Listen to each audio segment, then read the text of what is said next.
இன்னைக்கு பிக் பாஸ்ல எல்லாம் பார்த்தீங்கன்னா எல்லாருமே ஓவர் ஆக்டிங் பண்றாங்க. இப்போ கொஞ்ச நேரத்துக்கு முன்னாடி ரம்யா ஒரு ஆக்டிங்கை போட்டு பிக் பாஸ்ல போயிட்டு அழுது எழுது நடிச்சு ஒரு ஒரு பர்ஃபார்மன்ஸ் பண்ணாங்க.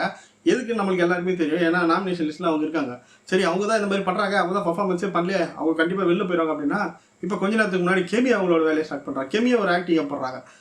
என்ன பிக் பாஸ்ல அவங்க அவங்களோட பர்ஃபார்மன்ஸை காட்டி யாருமே பண்ண மாட்டாங்களே, இந்த மாதிரி சிம்பத்தியை உருவாக்கி நம்ம ஓட்டு வாங்கணும் அப்படின்றதுக்காக புதுசாக ஒரு பிளானை போட்டு ஒன்றுமே இல்லை. இப்போ கொஞ்ச நேரத்துக்கு முன்னாடி சாப்பாடு ஒரு பிரச்சனை போச்சு. நீங்கள் ப்ரோமோ நிறைய பேர் பார்த்துருப்பீங்க.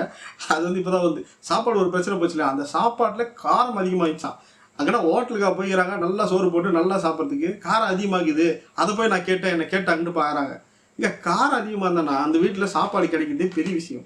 இவங்களுக்கு நல்லா சாப்பாடு செஞ்சு போகிற தொட்டு ஒரு டீம் இப்போ என்னன்னா சாப்பாடு செய்கிற ஒரு டீம் இருக்கு தொட்டு அந்த சாப்பாடு டீமுக்கு இவங்க என்ன வேணால் கொடுக்கலாம், அதை கொடுக்குறது அவங்க செஞ்சு தரணும். அவங்க அதில் காரம் போட்டாங்களா அது ஒரு பிரச்சனையாக இருந்துச்சு சொல்லின்னு அதுக்கு போய் ஓனாகிறாங்க.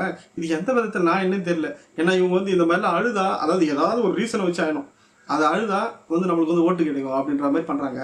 ஆனால் இது உண்மையிலே அழுதாங்கன்னா ஓட்டு கிடைக்கும். ஆனால் இந்த மாதிரி வேணுமே போயிட்டு சாப்பாட்டில் காரில், ஏன்னா பிக் பாஸ் வீட்டில் சோறு கிடைக்கிறதே கஷ்டம். ஒரு வேளை சாப்பாடு அதே மாதிரி அங்கே செய்கிறவங்க நல்லா சாப்பிடணும்னு அப்படின்னு நினச்சி செஞ்சால் மட்டும் தான் சாப்பிட முடியும்.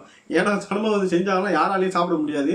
ஸோ அவங்க செய்கிறாங்க ஏதோ ஒன்று, எல்லாரும் சாப்பிட்றாங்கன்னா இவங்களும் அட்ஜஸ்ட் பண்ணி சாப்பிடணும். அதை விட்டு அதில் காரையம் போட்டிங்க அப்படின்ற மாதிரி கேட்டு ஒரு அழுது ஒரு பிரச்சனையை உண்டாக்கி போய் வெளியில் நின்று ஒரு பர்ஃபார்மன்ஸை பார்த்து அப்படியே அழுது ஓனாயிருது. இதெல்லாம் பார்த்து மக்கள் ஐயோ கெமி ஆயிராங்க, அவங்க ஓட்டு போட்டுருவாங்க அப்படின்னு நினச்சிக்கிறாங்கன்னு தெரியல. கண்டிப்பாக யாரும் ஓட்டு போட வாய்ப்பு கிடையாது. ஏன்னா எல்லாத்தையும் பார்த்து நினைக்கிறோம் என்னென்ன நடக்குதுன்னு 24/7 பார்த்துக்கிறோம். இவங்க திடீர்னு ஆக்டிங்கெல்லாம் நம்மளால நம்ப முடியாது. ஸோ இதே போல தான் ரம்யாவும் என்னன்னா அவங்கள எவிக்ஷன் இருக்கிறாங்க. கண்டென்ட் தருவாங்கன்ட்டு எவ்வளோ நாள் பார்த்து தான் கண்டென்ட்டே தரல. ஆனால் பிக் பாஸ் வேறு வழி இல்லாமல் நானே உனக்கு கண்டென்ட் எடுத்து தரமா, நீ லைட்டாக அழுமா அப்படின்ற மாதிரி அவங்களே அட வச்சு அதுக்கப்புறம் அவரே கூப்பிட்டு கேட்குறாராம். பிக் பாஸ் உங்களே நான் கேட்குறேன், நீங்கள் எத்தனை வாட்டி உள்ளக்கிறவங்களாம் எவ்வளோ பேர் அழுதுகிறாங்க, அப்போல்லாம் யாருமே கூப்பிடவே இல்லை. அதாவது நிறைய பேர் பிக் பாஸ் நான் பார்க்கணும்னு கேட்குறப்பெல்லாம் அவங்கள கூப்பிட்டதே கிடையாது.